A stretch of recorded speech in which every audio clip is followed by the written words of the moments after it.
నమస్తే అండి అందరికీ. నేను మీ Madhavi Krishna. Welcome to my channel Madhavi Krishna's Telugu కథలు, తెలుగు స్టోరీస్. హృదయం ఊగిసలాడే 45వ భాగం. అర్ణవ్ తల తిప్పి తన భుజం మీదుగా ఆమె వైపు చూసి కనుబొమ్మలు ఎగరేశాడు. కానీ ఆగలేదు. కావేరి అతని రెక్క పట్టుకుని ఆపేసింది. ఆగమంటున్నా ఆగకుండా వెళ్ళిపోతే అర్థమేంటి? అతని ముందుకొచ్చి నిలబడి కోపంగా అడిగింది. నీకు అవసరం లేదన్నావు, ఇక ఆగి నేను చేసేదేముంది? మీ ఆడవాళ్ళు చెప్పుకునే పోస్కోలు కబుర్లు నాకు నచ్చవు, నేను వినను, చెప్పను అంటూ ఆమెను తప్పుకుని వెళ్ళబోయాడు. చూడబోతే నీకు ఆడవాళ్ల మీద చాలా చులకన భావం ఉన్నట్టుందే. అతని దారికి అడ్డుగా నిలబడుతూ వెటకారంగా అడిగింది. అందరి మీద కాదు, కొంతమంది మీద. ఆమెను పక్కకి నెట్టడానికి భుజం మీద చెయ్యి వేసి సున్నితంగా పక్కకి తప్పించబోతూ అన్నాడు. ఆ లెక్కన కొందరు మగవాళ్ల మీద నాకు సరైన అభిప్రాయం లేదు. అలాగని అందరితోనూ అమర్యాదగా ప్రవర్తిస్తున్నానా? నేనిప్పుడు నీతో అమర్యాదగా ఏమీ ప్రవర్తించలేదుగా. తన చేతిని వెనక్కి లాక్కుంటూ అన్నాడు అర్ణవ్. నేను ఆగమన్నా ఆగకుండా వెళ్ళిపోవడం అమర్యాద కాదా? అంటున్న కావేరి మాటల్ని ఆపేస్తూ మొబైల్ మోగింది. తనకి మొబైల్ లేదు, సో అది తనది కాదు. నీ మొబైల్ మోగుతోంది, ఎక్కడ పెట్టావు? చుట్టూ చూస్తూ అడిగింది కావేరి. మొబైల్ నాది కాదు, నీది అన్నాడు అతను అనుమానంగా మెయిన్ డోర్ వైపు చూస్తూ. నాకు మొబైల్ లేదు అంటూ భయంగా అతని చేతిని పట్టుకుంది. ఇంట్లోకి ఎవరైనా దూరారేమోనని. మీ బావ ఫోన్ ఏమైనా వదిలేశాడేమో, చెక్ చేయి. ఫోన్ మోగడం ఆగిపోవడంతో ఆ నిశ్శబ్దంలో అర్ణవ్ కంఠం కొంచెం గట్టిగానే వినిపించింది. అలా జరగదని తెలిసినా నిర్ధారణ చేసుకోవడం కోసం ఇల్లంతా చెక్ చేసింది కావేరి. ఎక్కడా కిరీటి మొబైల్ లేదు.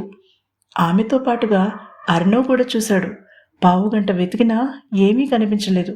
ఇంతలో మళ్లీ రింగ్ టోన్ వినిపించడంతో అర్ణవ్ విసురుగా వీధి తలుపు తీశాడు. ఎదురుగా ఎవరూ కనిపించలేదు, కానీ గుమ్మం ముందు ఒక సెల్ ఫోన్ పెట్టి ఉంది. అనుమానంగా చూస్తూనే దాన్ని తీసుకుని తిరిగి తలుపు మూశాడు. డార్లింగ్ అని ఫీడ్ చేసి ఉంది ఆ నెంబర్.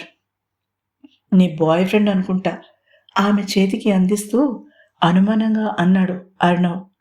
సాహిల్ కాదని అనిపించింది అతనికి ఎందుకో. నాకు బాయ్ ఫ్రెండ్ ఎవడూ లేడు, కోపంగా అంది. కానీ వణుకుతున్న చేతులతో ఫోన్ అందుకుంది కావేరి. ఆన్సర్ చేసింది. ఎవరు? సంకోచిస్తూనే అడిగింది. ముందు అటు నుంచి చిన్నగా నవ్వు వినిపించింది. ఆ నవ్వు వినగానే ఆమె మొహం తెల్లగా పాలిపోయింది. ఇల్లంతా నిశ్శబ్దంగా ఉండడంతో ఆ నవ్వు స్పష్టంగా వినిపించింది అర్ణవ్కి కూడా. కోపం లావాలా ఎగసిపడింది అతనిలో. ఆవేశాన్ని అతి కష్టం మీద అదుపు చేసుకున్నాడు. తన ఫోకస్ని అటు నుంచి వినిపిస్తున్న కంఠం మీద పెట్టాడు. నా నెంబర్ అంత క్లియర్గా సేవ్ చేసి ఇచ్చాక కూడా అలా అడిగితే ఎలా బంగారం? నేను నీ డార్లింగ్ని. సన్నగా నవ్వుతూ గరగరలాడుతున్న వాయిస్తో అన్నాడు ఆ వ్యక్తి అటు నుంచి. వాడు వాడు వాడు బ్లాక్మెయిలర్. ఆమెకి అర్థమైపోయింది. కావేరి బిగుసుకుపోవడం తెలుస్తూనే ఉంది అర్ణవ్కి. ఆమెకి ధైర్యం చెప్తున్నట్టుగా ఆమె భుజాన్ని సున్నితంగా నొక్కి వదిలాడతను. తన ఓవర్ కాన్ఫిడెన్స్తో వాడు తన మొబైల్ని ఆమెకి పంపాడు. ఆ నెంబర్ని బట్టి వాడిని ట్రేస్ చేయొచ్చు అనుకున్నాడు అర్ణవ్ మనసులో. నువ్వెవరో నాకు తెలీదు, డార్లింగ్ గీలింగ్ అనకు, నాకు చిరాకు. భయాన్ని పక్కకి నెట్టి అసహ్యాన్ని ఎగ్జిబిట్ చేసింది కావేరి. భయంతో చల్లబడిన ఆమె శరీరంలోకి అర్ణవ్ స్పర్శ వల్ల తిరిగి వెచ్చదనం ప్రవేశించడం తెలుస్తూనే ఉంది కావేరికి. కోపం వద్దు బంగారం, నన్ను తప్పించుకోవడం కోసం ఫోన్ పాడైపోయినట్టు నాటకమాడుతున్నావా? నీతో మాట్లాడకపోతే అస్సలుండలేను, అందుకే చూడు ఏం చేశానో సీరియస్గా అన్నాడు ఆ బ్లాక్మెయిలర్. నీకేం కావాలి? అసహనంగా అడిగింది కావేరి. నీకు తెలుసు, నా సినిమాలో యాక్ట్ చేయి. అటు నుంచి సీరియస్గా వినిపించింది అతని గరగరలాడే కంఠం.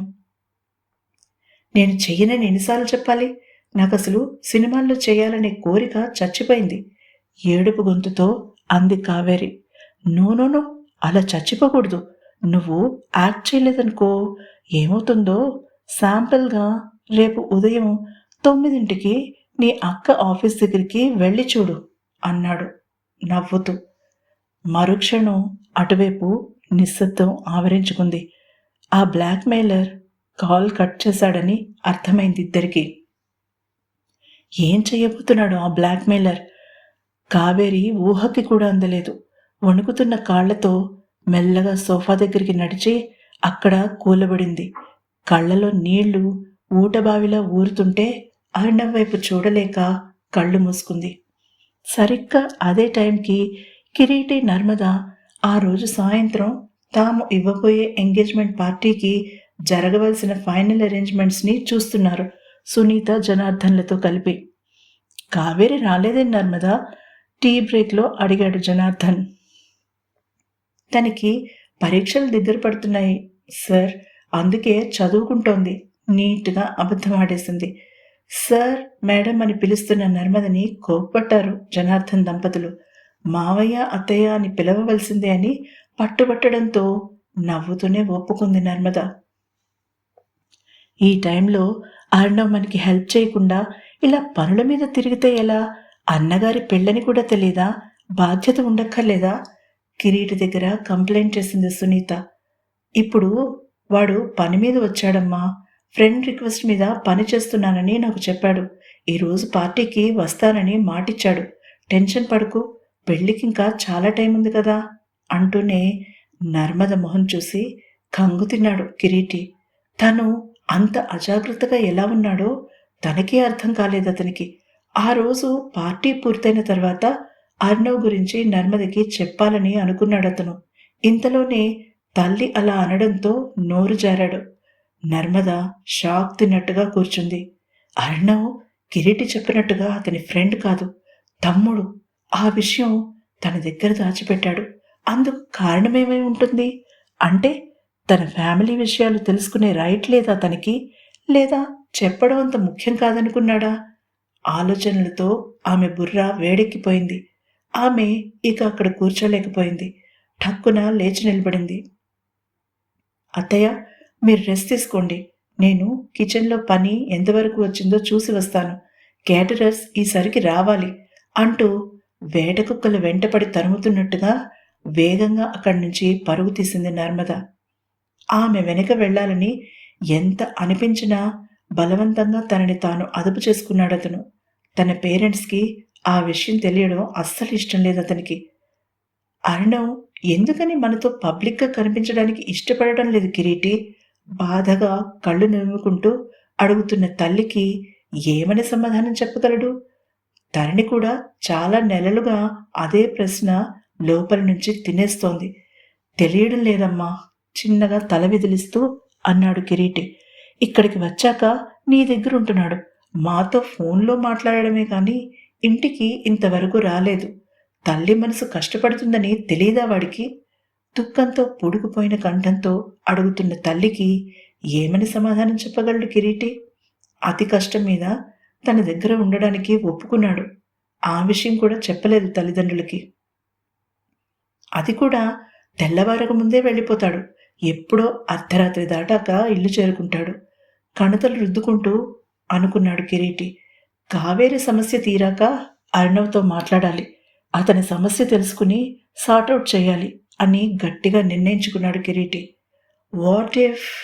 హఠాత్తుగా జనార్దన్ తలపైకెత్తి సునీత వైపు చూసి అన్నాడు. ఆమె ప్రశ్నార్థకంగా చూసింది అతని వైపు. ఒకవేళ వాడి గతం గురించి ఏమైనా తెలిసిందంటావా? దేనికి తొణకని బెణకని జనార్దన్ కంఠం ఆ మాట అంటున్నప్పుడు కొద్దిగా వణకడం సునీత, కిరీటి కూడా గమనించారు.